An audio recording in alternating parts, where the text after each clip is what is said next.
आप सभी का बच्चों की तरह पालन पोषण कर रही हूँ।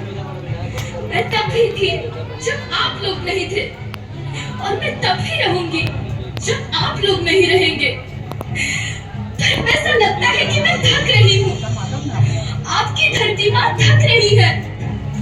रसायनों का छिड़काव, रासायनिक खाद और इन सब के कारण पानी एवं हवा में जहरीलापन, यही कारण है कि मैं थक रही हूँ।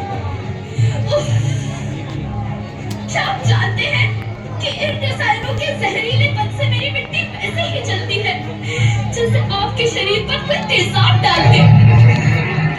लगता है मेरे बच्चों को मेरे दुख का अंदाजा नहीं है। मेरी मिट्टी बंजर हो रही है।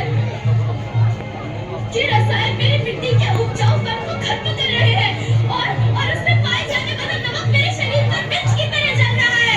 मेरी फसलों की पैदावार कम हो रही है। मैं धीरे धीरे और थक रही हूँ।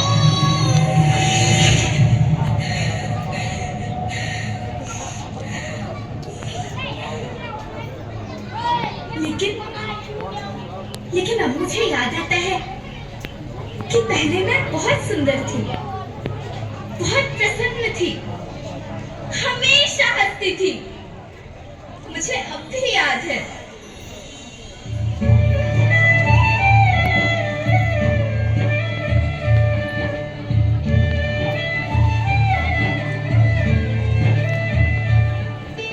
मैं तुम्हारी माँ सुंदर क्यों ना होती? मुझे तो सुंदर होना ही था, क्योंकि बीते जमाने में आप मेरे बच्चे ही तो अपनी माँ के रखवाले थे। आप लोग प्राकृतिक खेती करते थे, और फिर हमारी सभ्यता में तो प्रार्थना में धरती कल्याण की है। ओम द्यौ शांति, अंतरिक्षः शांति, पृथ्वी शांति, औषधयः शांति, वनस्पतयः शांति। ओम शांति शांति शांति।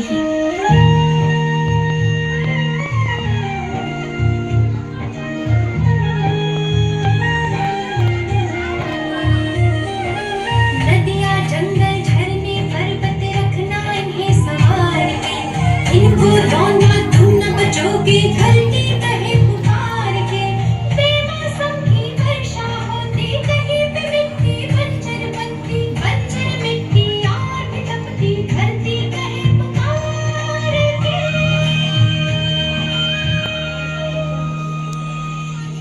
हजारों साल से मनुष्य धरती की गोद में रहता आया है, लेकिन आज मैं आपसे पूछती हूँ कि आपने इसके बदले धरती माँ को क्या दिया? ये जहरीले रसायन और प्राकृतिक खाद जो मिट्टी को बंजर कर रहे हैं, उर्वरकता को बर्बाद कर रहे हैं।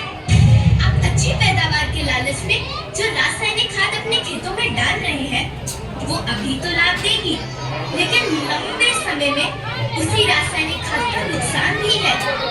रासायनिक खाद जहर समान है, और तो और फसलों में पानी की खपत भी बढ़ गई है, जिससे खेती की लागत बढ़ रही है और पानी का स्तर जमीन के काफी नीचे जा रहा है।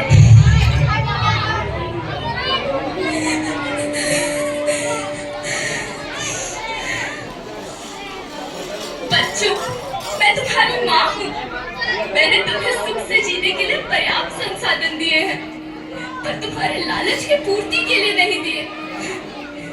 ऐसा लगता है कि थोड़ी सी अधिक पैदावार और अपने लालच के लिए आप सब अपनी अगली पीढ़ी, अपने बच्चे के भविष्य के बारे में सोचना भूल गए हैं। सोचो, क्या तुम अपने बच्चों को ऐसे खेत देना चाहते हो जो बंजर हो?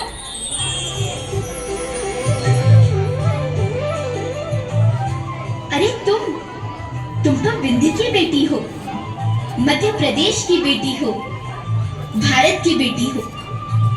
आओ, तुम ही मेरे बच्चों को कुछ बताओ। धरती माँ, हम तो अपने विंध्य के सवे जनन का केवल इतने कहे चाही थी कि प्राकृतिक खेती यह समय के मांग बन चुकी है। प्राकृतिक खेती या उद्देश्य के साथ होत है कि जो में जमीन और हमरे मिट्टी की उर्वरकता बनी रही। हम सबका प्रकृति के साथ मित्र जैसे व्यवहार करे चाहिए। हम अपना से आने वाली पीढ़ी के तरफ से यह विषय का ध्यान देंगे सुने और देखे के विनती करी थी।